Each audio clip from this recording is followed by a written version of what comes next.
Moi, quand j'ai commencé l'école, ça a été super dur pour moi quand j'étais petit.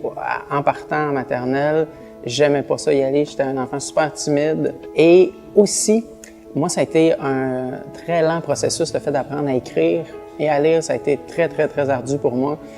J'avais un déficit de l'attention vraiment énorme et j'avais besoin d'aller souvent en récupération sur l'heure du dîner et d'étudier le soir parce que je manquais des bouts en classe tellement j'avais de la difficulté à suivre.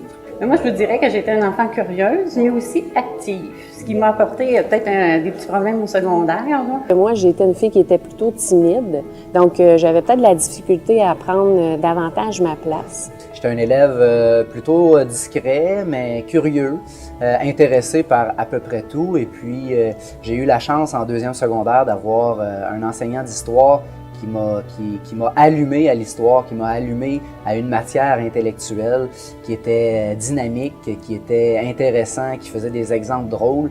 Et puis ça a attisé ma curiosité. À un moment donné, j'ai réalisé à travers ma passion, la course à pied, que je pouvais réussir des choses.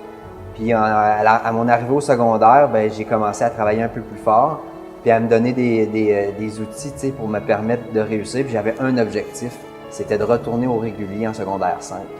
Et c'est là que mes parents sont entrés en ligne de compte pour vraiment m'accompagner dans ce processus-là très tôt, pour me dire, premièrement, on t'aime, Vincent, on t'aime, puis t'es bon, puis t'es capable, puis on va être avec toi, on va t'accompagner là-dedans.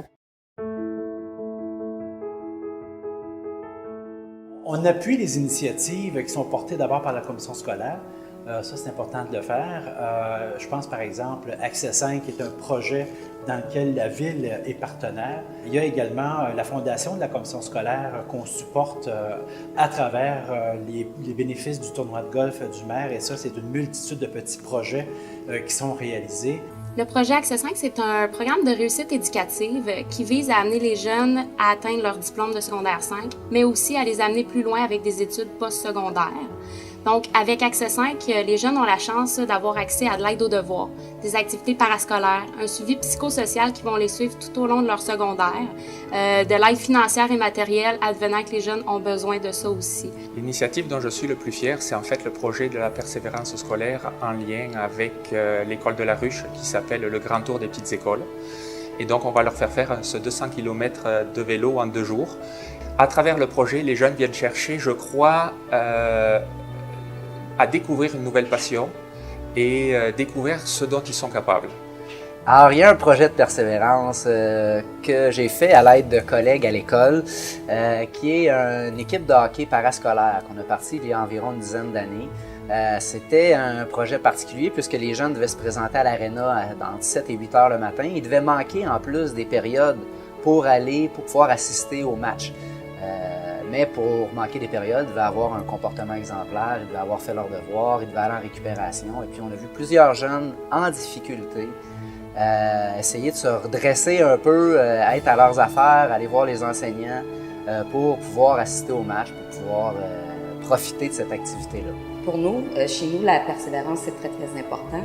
On ne veut pas que nos employés étudiants fassent des 25-30 heures. On considère que c'est vraiment trop de concilier les deux en même temps.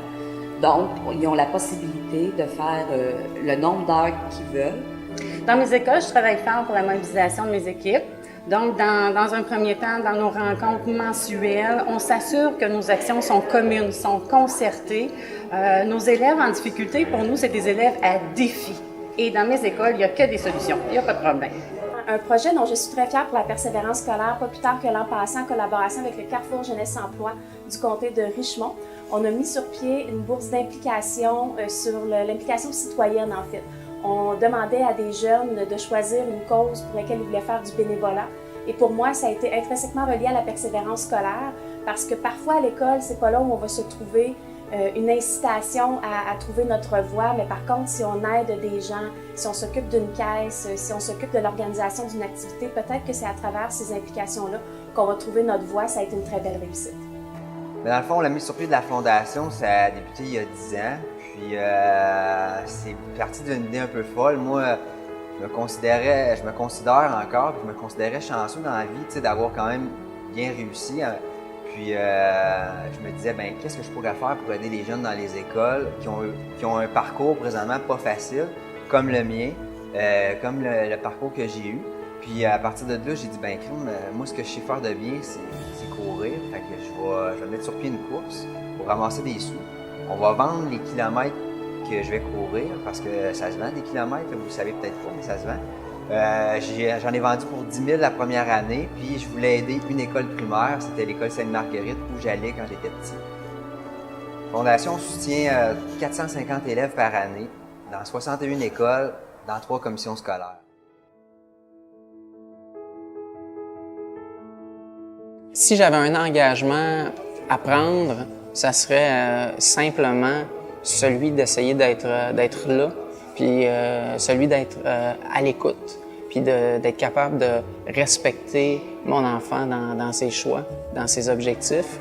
Puis en même temps, je pense que c'est un bel engagement aussi d'être jusqu'à un certain point exigeant avec nos enfants dans le bon sens du terme.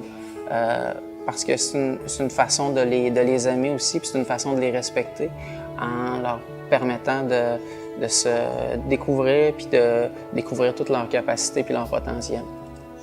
Quand on parle d'engagement pour la persévérance scolaire, je pense qu'il ne faut pas nécessairement juste de grands gestes, ça peut être tout plein de petits gestes au quotidien.